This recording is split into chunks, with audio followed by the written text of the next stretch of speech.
시편 120편 어떤 시라고 있습니까? 시인이 환난 가운데 하나님께 부르짖는 시다. 1절에 나와 있죠. 어떤 환난이었습니까? 거짓말하기를 좋아하고 속이기를 좋아하고 말로 사람들을 괴롭게 하는 자들로부터 당하는 환난이었다. 자, 그런데 시인은 왜 이런 환난을 당하게 되었다고 말합니까? 내가 거짓말하기를 좋아하고 속이기를 좋아하는, 말로 누군가를 괴롭게 하고 힘들게 하기를 좋아하는 자들과 너무 함께 너무 오래 머물렀기 때문이다. 그런 자들과 멀리 떨어져 있었어야 하는데 그런 자들 속에 들어가서 그런 자들과 너무 오래 함께 있다 보니 내가 이런 어려운 일을 당하게 되었다라고 말하는 것 우리가 생각해 보았어요. 자, 이런 말을 들으면서도 우리는 나는 그런 자들과 아무리 같이 있어도 절대 그런 자들에게 물들지 않아, 나는 그런 자들의 영향을 받지 않아 라고 너무 쉽게 말해서는 안 된다. 그것은 교만이다. 근묵자흑이라는 말이 있는 것처럼 이상 누구라도 먹을 가까이 하면 그 먹이 내게 언젠가는 튀게 되어 있어요. 그러므로 사도 바울이 우리에게 한 말, 섰다고 생각하는 자는 넘어질까 조심해라. 나는 절대 그런 일 당하지 않는다 라고 교만할 것이 아니라 나도 잘못하면 저런 자들과 똑같이 될 수 있다라는 겸손한 마음 가지고 늘 자기를 살피고 조심할 수 있어야 된다라고 말씀드렸어요. 여러분 주위에 혹시 남의 말하기를 좋아하는, 거짓말 잘하고 속이기를 잘하고 쓸데없는 말 잘하고 비판하고 비평하는 말 잘하고 원망하고 불평하는 말 잘하고 하는 그런 사람들이 있습니까? 그런 사람들은 무조건 멀리 하는 것이 좋아요. 남의 말하기를 좋아하는 것처럼 쉽게 물이 드는 것은 없어요. 왜냐하면 우리 인간들은 죄로 말미암아 본성적으로 타락했어요. 그래서 사람들의 본성 속에는 착한 사람이나 그렇지 않은 사람이나 남의 말하기를 좋아하는 본성이 들어있어요. 이거 인정해야 돼. 난 안 그래 라고 생각할 것이 아니라 나도 그런 말 누가 옆에서 하면 나도 모르는 사이에 같이 동조하고 끼기를 좋아하는 그런 본성이 내 안에도 있다라는 사실을 인정해야 돼요. 성경이 이 사실을 우리에게 분명히 가르쳐주고 있어요. 우리 같이 한번 읽어볼까요? 잠언 18장 8절 말씀, 우리 같이 한 목소리로 읽습니다. 남의 말하기를 좋아하는 자의 말은 별식과 같아서 뱃속 깊은 데로 내려가느니라. 참 재미있는 표현이죠. 남의 말하는 것 별식과 같다. 여러분 우리 다 가끔씩 별식을 한번 먹어보고 싶을 때가 많잖아요. 그런데 남의 말하기를 좋아하는 것, 이것이 꼭 별식과 같다.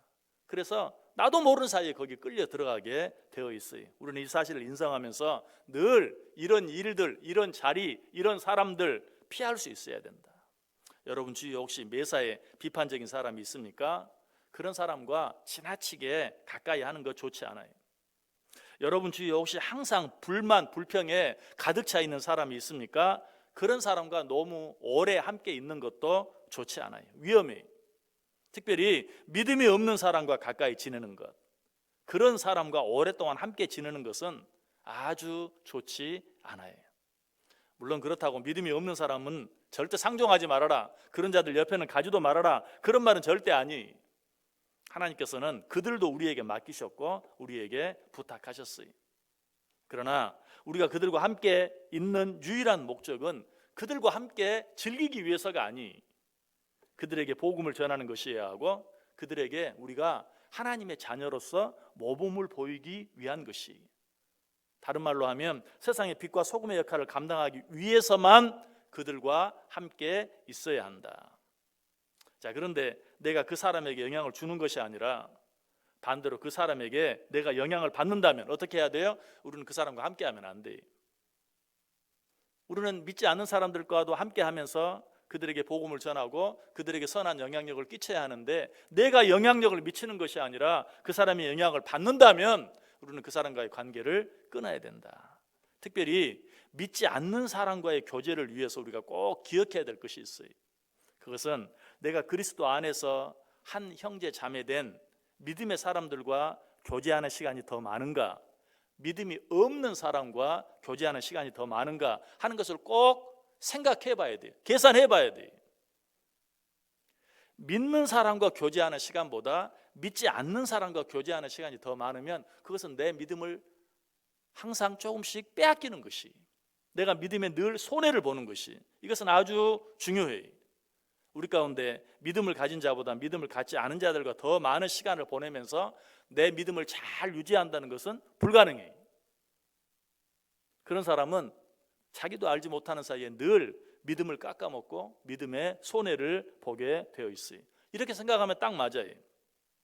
내가 믿음을 가진 사람들과 교제하는 시간은 영적으로 재충전하는 시간이지만 믿지 않는 사람들과 교제하는 시간은 영적으로 힘을 소진하는 시간이다 라고 생각해야 돼요. 특별히 믿지 않는 사람들과 교제하고 그들 속에서 믿음을 가진 사람으로서의 역할을 다하기 위해서는 믿는 사람들과의 교제뿐만 아니라 한 걸음 더 나아가 누구와? 하나님과 교제하는 시간이 많아져야 돼요. 그렇게 하지 않고는 절대로 그리스도인으로서의 선한 영향력을 믿지 않는 사람들에게 끼칠 수 없어요.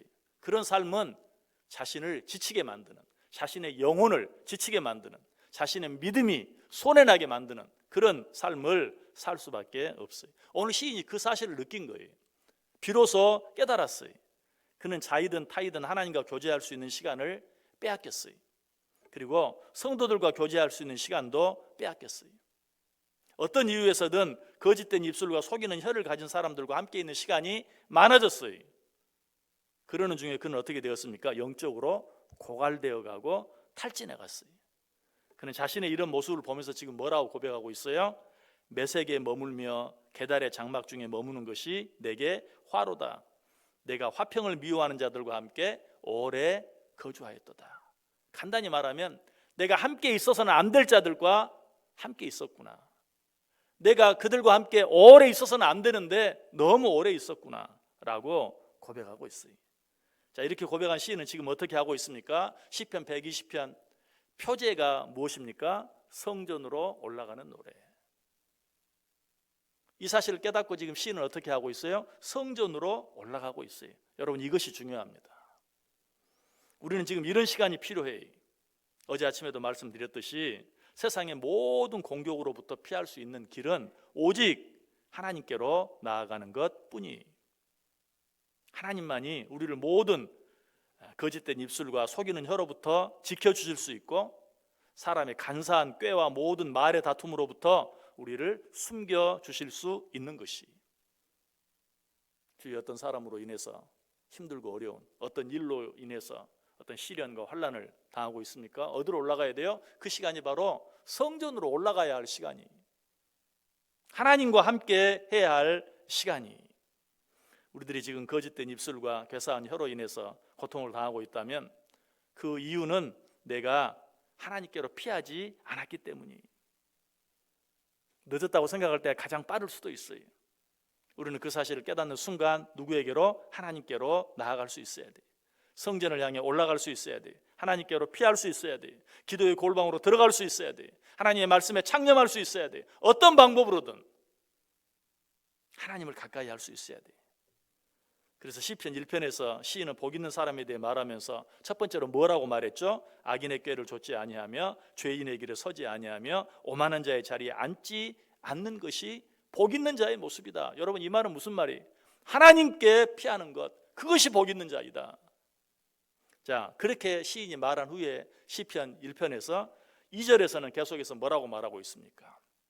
우리 어제 아침 1절 말씀 읽었는데 오늘은 시편 1편 2절 말씀 같이 한번 읽어봅니다. 시작. 오직 여호와의 율법을 즐거워하여 그의 율법을 주야로 묵상하는도다. 아멘. 어떻게 해야 돼요? 하나님의 말씀, 하나님의 말씀을 가까이 해야 돼. 그 말씀을 묵상해야 돼. 결국 누구와 함께 하라는 것이? 하나님과 함께 하라는 것이. 그렇게 할 때만 네 삶이 복된 삶, 복된 인생이 될 것이다. 그리고 또 바로 그 다음 절 3절에서는 결론적으로 뭐라고 말합니까? 3절도 같이 읽습니다. 그는 시냇가에 심은 나무가 철을 따라 열매를 맺으며 그 잎사귀가 마르지 아니함 같으니 그가 하는 모든 일이 다 형통하리로다. 아멘. 우리가 이 세상에 있는 모든 것들을 떠나 하나님을 향해 나아갈 때, 하나님께로 피할 때, 성전으로 올라갈 때, 기도의 골방으로 들어갈 때 비로소 어떻게 시냇가에 심은 나무가 철을 따라 열매를 맺으며 그 잎사귀가 마르지 아니함 같이 그가 하는 모든 일이 다 형통하리로다. 무슨 말이? 하나님과 가까이 하면 모든 일이 다 형통하게 된다.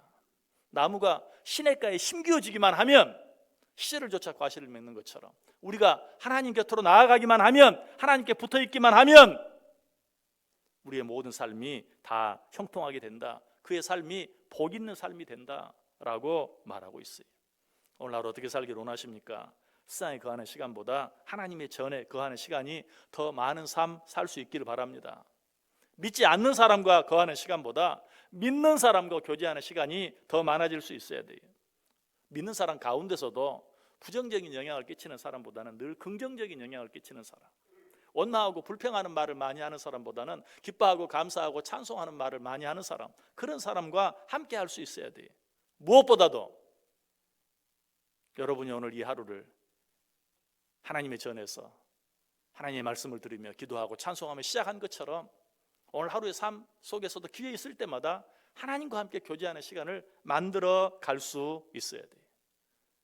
그렇게 함으로 여러분의 삶이 세상의 모든 거짓된 입술과 속이는 혀, 말의 다툼 가운데서 하나님께서 보호해 주시는 그 은혜와 축복, 또 시냇가에 심기운 나무처럼 잎사귀가 마르지 아니하고 시절을 쫓아 과실을 맺는 정말 형통한 삶을 살아갈 수 있는 복된 하루, 복된 인생, 복 있는 인생들 다 되시기를 주님의 이름으로 간절히 축원합니다.